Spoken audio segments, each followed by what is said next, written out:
Assalamualaikum warahmatullahi wabarakatuh. Bismillahirrahmanirrahim.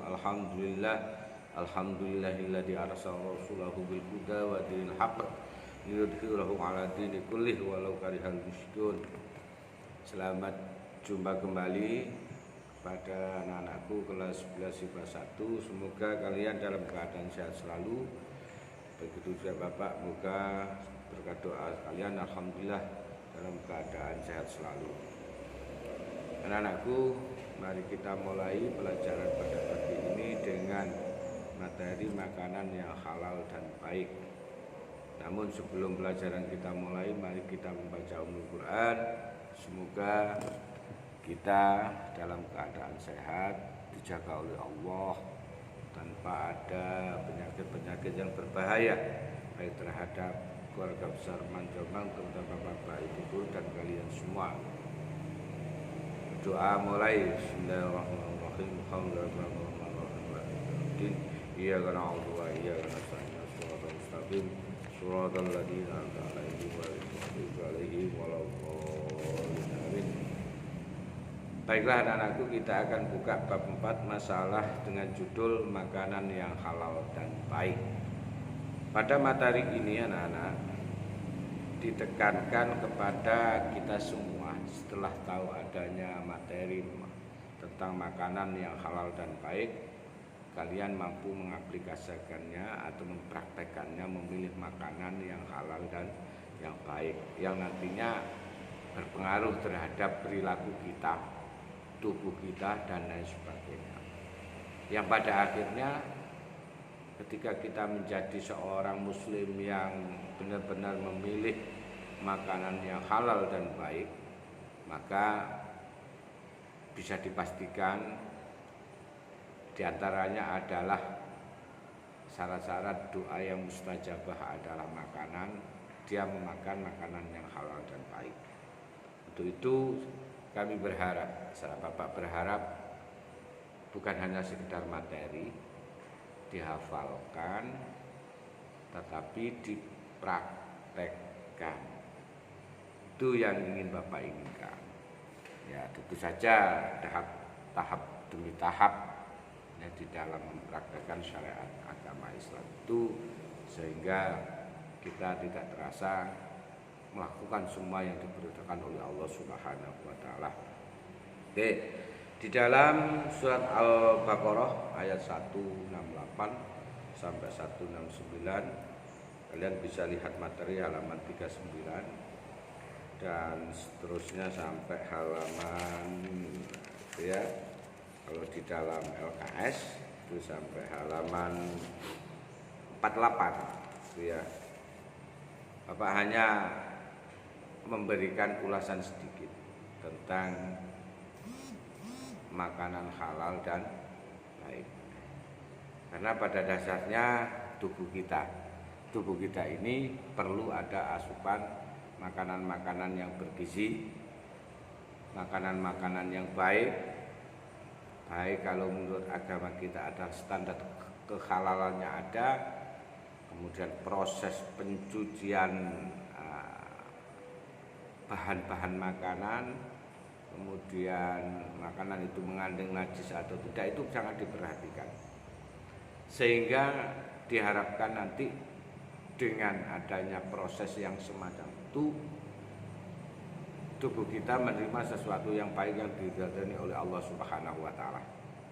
Dengan begitu tidak ada istilahnya apa yang dimasukkan kepada kita itu adalah barang-barang yang haram dan tidak baik, yang nanti akan berpengaruh terhadap perkembangan kesehatan kita sendiri, baik secara jasmaniah atau ruhaniyah atau psikis ya. Nah itu yang perlu sangat diperhatikan oleh anak-anak. Jangan bal kedual, prongkal, aspal, powan pohlu yodutal, aja sampai begitulah. Kita sebagai orang yang beragama harus benar-benar memilah mana makanan yang dianjurkan oleh Allah dan Rasulullah, mana yang dilarang oleh Allah dan Rasulullah Sallallahu Alaihi Wasallam. Di dalam surat Al-Baqarah ayat 168 sampai 169 disebutkan, Bismillahirrahmanirrahim, ya ayyuhan nasu kulu mimma fil ardi halalan thayyiba. Jadi sudah ada halalan thayyiba. Wala tattabi'u khutuwati syaitan innahu lakum aduwwun mubin.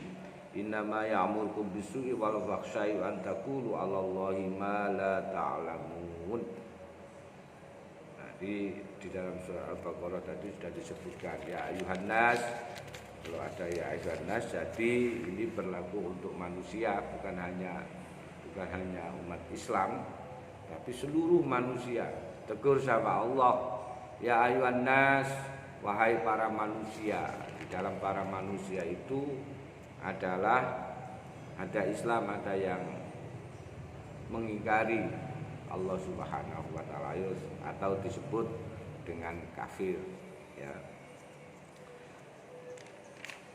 Sampai di situ Allah memperhatikan. Jadi tidak pandang bulu lah, ya. Itulah hebatnya Allah Subhanahu wa taala, Tuhan kita. Makanlah yang halal dan yang baik. Kulu, ya, kulu, makanlah. Amar, perintah, ya. Dulu perintah mimma fil ardi halalan thayyiba.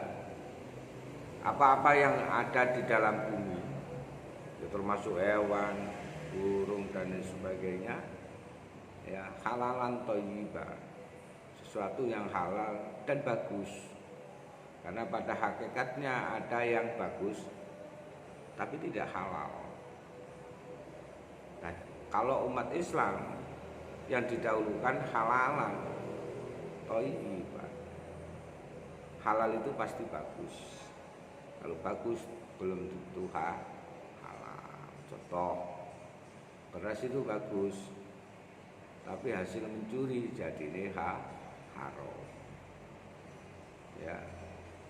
Kemudian sate itu bagus, daging itu bagus, tapi hasil mencuri itu akan menjadi haram.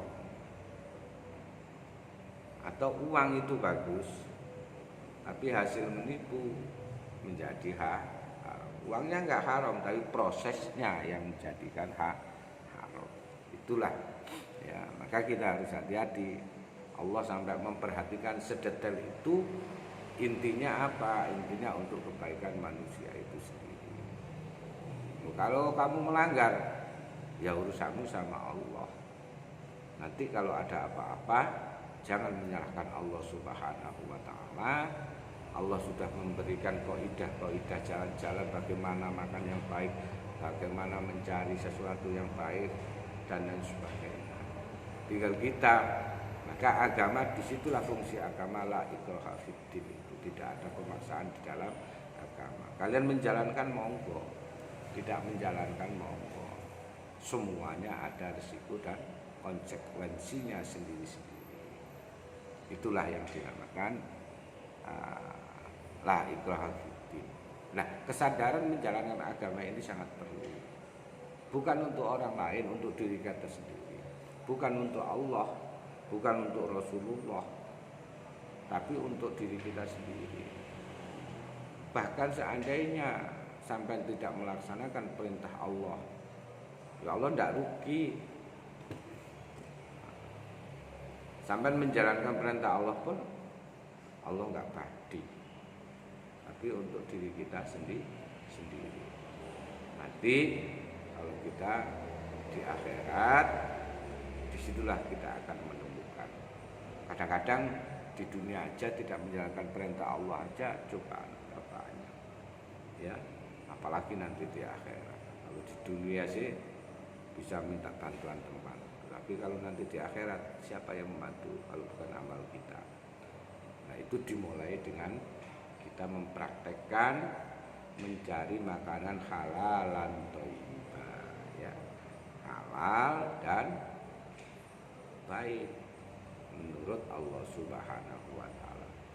Yang mana itu sudah diatur, ya, diatur di dalam Al-Qur'an, apa yang di dalam Al-Qur'an, ya, apa yang dibolehkan, apa yang tidak dibolehkan, Kalau nggak ada di dalam Quran, di hadis ada ijma qiyas yang menentukan makanan itu halal dan baik itu bagaimana dan sebagainya dan sebagainya. Yang pada intinya apa yang diperintah Allah dan Rasulullah itu baik untuk perkembangan kita, baik di dunia maupun di akhirat. Perintah apa saja. Kebetulan di sini kita membahas masalah makanan yang halal dan yang baik. Banyak lagi ayat-ayat yang di dalam Al-Quran yang disebut, diantaranya juga adalah surat Al-Baqarah ayat 172 sampai ayat 173. Itu apa-apa yang diharamkan, apa-apa yang dihalalkan oleh Allah Subhanahu. Kalian bisa membaca nantinya. Jadi Bapak hanya menerangkan sekilas-sekilas karena hubungannya dengan durasi terlalu panjang dan sebagainya. Kemudian hadis-hadis Rasulullah banyak. Faman itura ghaira bagin wala 'adin fala itsma alaihi innallaha ghafurur rahim. Barang siapa dalam keadaan terpaksa untuk memakannya sedangkan ia tidak menginginkannya dan masih tetap menganggap makanan tersebut haram serta tidak melampaui batas, maka tidak ada dosa baginya. Apa yang Bapak baca tadi adalah sebuah toleransi. Lupa seandainya nggak ada makanan halal dan baik gimana Pak? Sedangkan kita dalam keadaan terpaksa harus makan, kalau tidak makan itu mati dan sebagainya. Maka dalil ini berlaku faman itu bagin wala 'adin fala itsma alaihi ya. Innallaha ghafurun. Ya terpaksa itu apa-apa. Tapi hanya sekedar untuk menyambung hidup. Bukan diterus kalau sudah makan kenyang dan sebagainya bisa untuk berpindah tempat menuju sesuatu yang lebih baik, maka cukup itu. Tidak boleh diteruskan jadi kebiasaan. Itu ada, makanya agama itu sangat indah sekali agama kita itu.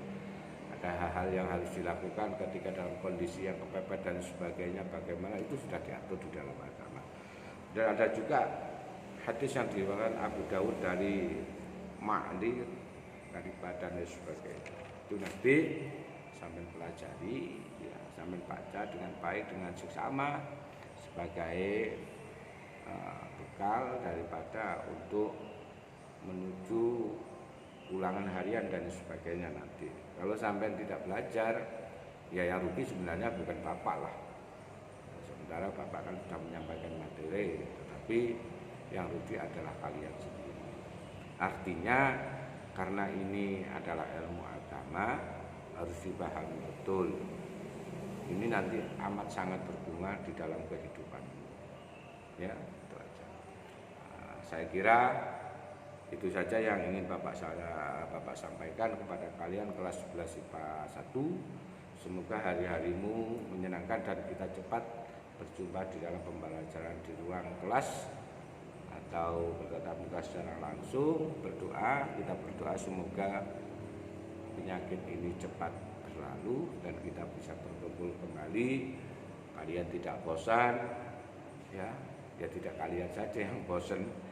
Bapak juga bosan, guru-guru lain juga bosan. Semoga video sedikit ulasan pembelajaran ini dapat bermanfaat bagi kalian dan semoga hari-hari kalian menyenangkan. Akhirul kalam, assalamualaikum warahmatullahi wabarakatuh.